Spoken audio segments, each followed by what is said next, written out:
ইসলামী ছাত্র শিবিরকে সবসময় বলা হয় মেধাবীদের সংগঠন, কিন্তু আমি বলি ইসলামী ছাত্র শিবির মজলুমদের সংগঠন। ইসলামী ছাত্র শিবিরের উপরে ফ্যাসিবাদী আমলে গত 16 বছরে যে জুলুম হয়েছে সেটা বাংলাদেশের আর কোনো সংগঠনের উপর হয়নি। গণতন্ত্রের জন্য, বাংলাদেশের মানুষের আজাদির জন্য যখন কেউ রাস্তায় নেমে নেই, যখন বাংলাদেশে আপসহীন নেত্রী যাকে বলা হয় বেগম খালেদা জিয়া যখন মার্চ ফর ডেমোক্রেসির ডাক দিয়েছিল, সেদিন তার ডাকে যখন তার দলের নেতা কর্মীরাও রাস্তায় নেমে নেই, সেদিন হাফেজ শহীদ মানসুর রাজপথে তার জীবনকে উৎসর্গ করেছিল। সেই শহীদ মানসুরকে আজকে আমরা শ্রদ্ধার সাথে স্মরণ করছি। আল্লাহ সুবহানাহু শহীদ মানসুর সহ বাংলাদেশের আজাদী আন্দোলনের সকল শহীদদের জান্নাতুল ফেরদৌসের মেহমান হিসেবে কবুল করুক, আল্লাহুম্মা আমিন।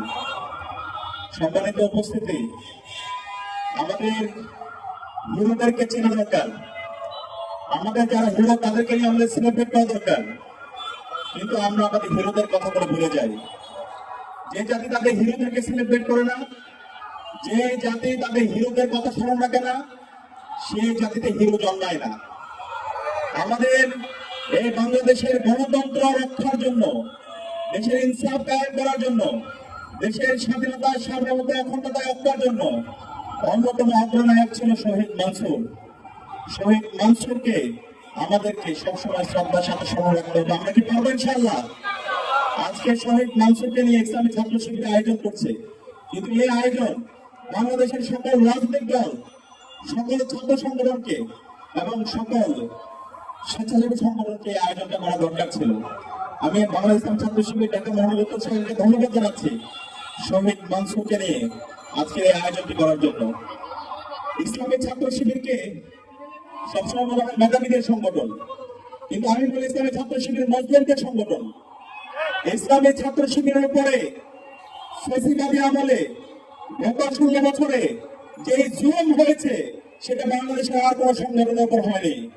ইসলামী ছাত্র শিবিরের নেতা কর্মীদের উপর যে জুলুম নির্যাতন হয়েছে, তৃণমূল থেকে একদম কেন্দ্র পর্যন্ত, কেন্দ্রীয় সভাপতি পর্যন্ত, সেই জুলুম বাংলাদেশের আর কোন ছাত্র সংগঠনের উপর হয়নি। সে কারণে ইসলামী ছাত্র শিবিরের যে জুলুম হয়েছে, এই প্রত্যেকটা জুলুমের বিচারে এই স্বাধীন বাংলাদেশ হতে হবে ইনশাআল্লাহ।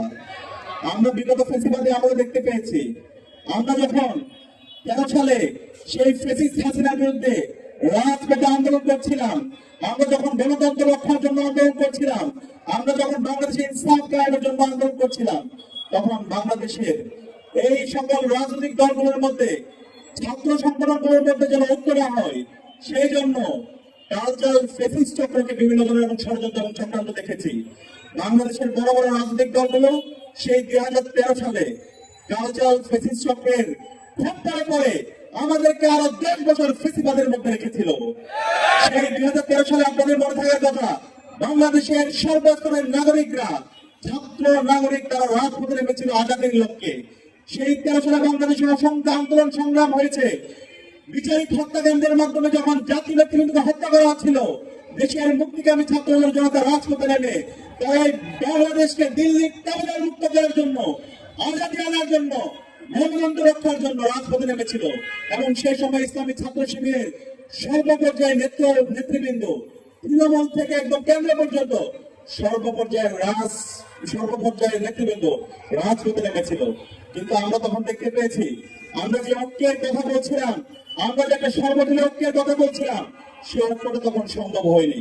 আপনাদের মনে থাকার কথা, যখন বিচারিক হত্যাকাণ্ডের মাধ্যমে জাতীয় নেতৃবৃন্দকে হত্যা করা হচ্ছিল, 2013 সালের 28শে ফেব্রুয়ারি আল্লামা দেলোয়ার হোসেন সাঈদীকে যখন অন্যায়ভাবে রায় দিয়েছিল, সেদিন বাংলাদেশের টেকনাফ থেকে তেতুলিয়া, রূপসা থেকে পাকুড়িয়া, সারা বাংলাদেশের 56,000 বর্গ মাইল জুড়ে বাংলাদেশের মুক্তিকামী ছাত্র জনতা রাজপথে নেমেছিল। একদিনে 200-এর অধিক ছাত্র জনতা তারা শহীদ হয়েছিল। বাংলাদেশের প্রতিটি পাড়ায় পাড়ায় ছাত্র জনতা রাজপথে নেমেছিল। এবং এর পরিপ্রেক্ষিতে আমরা দেখতে পেয়েছি, এই বাংলাদেশের কালচারাল ফেসিস্ট চক্র এই শাহবাগে বসে এই কালচারাল ফেসিস্টরা এই পুরি হাসিনার গণহত্যাকে পুরে হাসিনার অবৈধ শাসনকে এবং বাংলাদেশের গণতন্ত্রকে ধ্বংস করার জন্য, দেশের স্বাধীনতা সার্বভৌমত্বকে ধ্বংস করার জন্য এবং বাংলাদেশের সকল প্রতিষ্ঠানকে ধ্বংস করার জন্য এবং মত ভায়োলেন্স তৈরি করার জন্য তারা এই শাহবাগ কায়েম করেছিল। সেই শাহবাগের বিরুদ্ধে বাংলাদেশের আলেম ওলামা থেকে শুরু করে সর্বপর্যায়ের মানুষরা সাপ্লাই তারা একত্রিত হয়েছিল। তারা এই শাহবাগের ফেসিবাদের বিরুদ্ধে একসাথে বাংলাদেশের সকল মানুষ তখন কথা বলেছিল।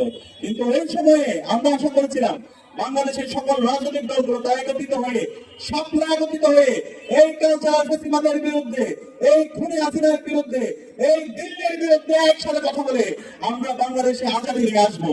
কিন্তু আমরা পাশে দেখতে পেরেছি বাংলাদেশের রাজনৈতিক দলগুলো, মেজর পলিটিক্যাল পার্টিগুলো তারা একত্রিত হতে পারেনি। কিন্তু ইসলামী ছাত্র শিবিরের জায়গা থেকে আমরা চেষ্টা করেছিলাম সকল ছাত্র সংগঠনকে এবং সকল রাজনৈতিক দলগুলোকে এক বিন্দুতে মিলিত করে আমরা একটা গণবিপ্লব করার জন্য। কিন্তু বিভিন্ন ধরনের ষড়যন্ত্র এবং চক্রান্তের কারণে এবং রাজনৈতিক দলগুলো পার্শ্ববর্তী দেশের প্রেসক্রিপশনে রাজনীতি করার কারণে সেই আজাদী আমাদের আসেনি।